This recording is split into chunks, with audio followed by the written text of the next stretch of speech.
Hey guys, Caleb here with DSLR Video Shooter, and in this video I'm going to actually break down the set that you're looking at right now. I recently shot a video on this guy, a cinema camera. You can check it out in the description.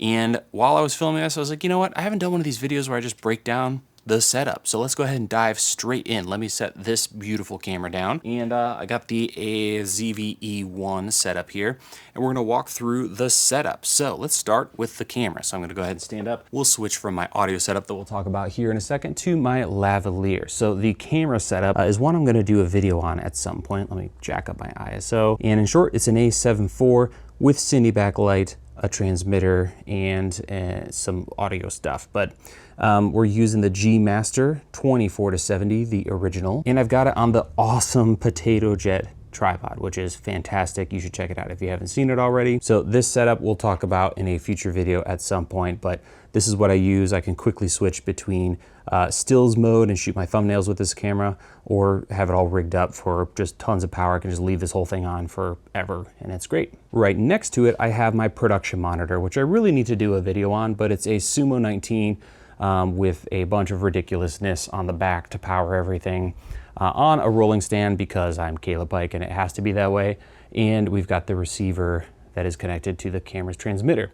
This lets me roll this thing around, which is super handy because I can take it with me to different parts of the studio and play with lighting while I can see what's going on the camera. So that is the monitor. Over here we have the audio setup. So this is, I've done a whole video on this thing, and you can check that out. I'll put it in the description or in a card right around here. And this thing's fantastic. It's a rolling stand, of course, with a Mix Pre 3 setup that is powered with a V-mount battery, a transmitter. So this whole thing can roll around. There's no cables connected to the camera. It just it grabs audio from my MKH416 into the recorder. It's recorded here, it's recorded on a transmitter, and that's beamed over to the camera, which is recorded on the camera. Can you tell I've had a couple times where I forgot to start recording on the audio recorder and never want to do that again? So triple redundancy on that. That can roll around. For lighting, I'm using all kinds of different stuff. Right now, I'm really enjoying this key light, which I need to blow up. It's actually an air, kind of like an air mattress with an LED mat attached to it. Let me jack up my ISO here. And it's the Aparo Radii 44 Pro Air 2, I think. Yes. So I don't want to review this yet, but I actually have a couple of these. One here. Wow, that's really bright. One on the ceiling there, which is currently not working. There's a story there. And one back in there, a 2x4. This one is a 4x4, and that one up there is an 8x4. So far, this 4x4 has been outstanding. Same with the one back there. Someday we'll talk about the big one up there. But what I love about this is how soft the lighting is. So, I mean, of course it looks great on camera here, but I'll go ahead and sit back down so you guys can see. We'll switch back to our nice audio. Man, it is such a nice, soft, wrappy light because of that size, the 4x4.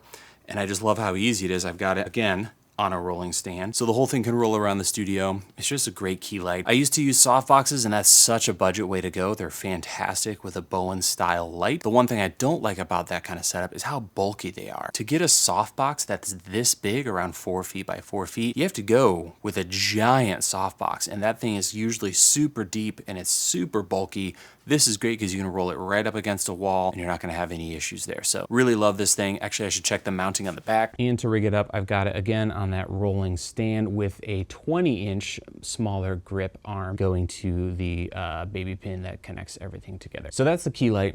As far as the background, there's all kinds of different lights here. I suppose I should talk about this thing here. Maybe I'll do a video on this build, but it's another rolling stand, surprise, surprise. And I've got a foam board. I like to have a little bit of fill. I know that's not very popular these days, but I also have some negative fill there that I can use as a little flag when things get interesting on the back of my head, which we don't need right now. What else do we have back here? I've got, surprise, surprise, another rolling stand. Everything's on a rolling stand, guys. That's just the way I roll. We've got, that was a terrible dad joke. We've got a LED tube. This is one of the old Nan Light. This is just a little bit of kicker for the side of my head. And then back here, we've got another one of those Aparo lights, this time the 2x4. And that thing is just kind of hitting this corner and bouncing soft light into the set. I don't really like direct light. You can kind of see, well, there's a lot going on back here. I'll probably actually just show you shots with each light on its own so you can see what's going on.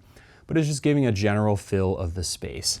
So that's one light that's giving us some background. We've got this little guy back here, which is right here. It's another Nan light. It's one of those little lens projector attachments, Lecos, with the 6dB, Forza 6dB bicolor. I'm using Cineback light to power it. So when I want to cut power, I just find a switch, turn it off. It's that simple. Turn it back on. Boom, there it is. I don't have to mess with batteries. I can leave this calebpike signature 212 battery on here, and when I'm ready to film, I just turn it on. Yes, it's on wheels as well. So this can roll around. I've done a video on this setup. You can check it out up here in the cards. So you can see it bouncing off or hitting my face. That's what's giving us that little square back there in the corner. Just something kind of interesting to look at. There's a red line over here on this edge of the frame.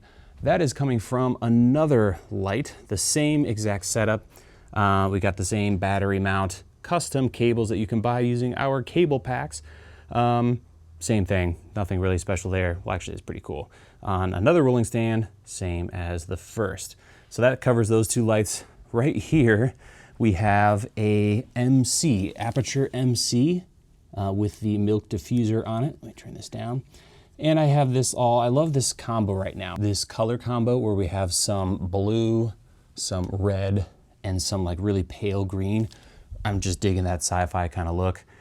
So that is just giving me a little bit of a background light. Normally I don't really like this because it doesn't feel very natural, but today I decided to, you know what, let's just get kind of weird with it and have fun. And I love doing this where you just stick a light behind your subject, especially if you have a big negative space like that. Looks really nice. So it's turned down really low and it's just giving a little something back there. Last but not least, I just threw this on right before starting the video, and this is so overkill. This is an Aperture Nova, the 2x1. I actually have this on a furniture mover, which has been amazing. I used to use this for all of my thumbnail backgrounds. Actually, I still do, but it just keeps things nice and tidy on the floor. This is turned down as low as it can go, and it's just bouncing into this wall/cart, and you can see on camera there's just another little element. So overkill. You could get a $20 light off of Amazon to do this. You don't need a ridiculous light. I just happen to have it. And it's more of a prop than a lighting thing, but I've got this monitor here with some fake code looking stuff going on. I want to do a video on this because I'm super nerding out over that kind of stuff. And it's really fun to add just a little element to your background. So that's really the setup. Let me know if you thought this was interesting. I don't know how long this video will be.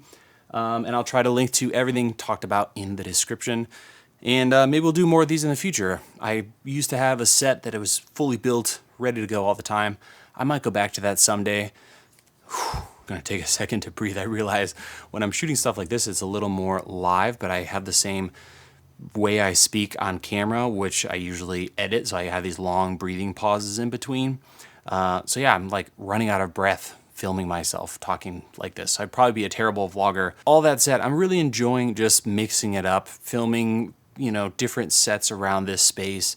Even if it's a similar setup each time, just something about building a set and tearing it down and just trying different things just is nice. I might get bored of it and go back to a pre-built setup in the future. But anyway, now we're really rambling. I'm going to go ahead and wrap this video up. Thank you guys so much for watching. If you want to support the channel, check all the links out in the description with various products and things. And hope you have a wonderful rest of your day. Thanks again for watching. We'll see you in the next one.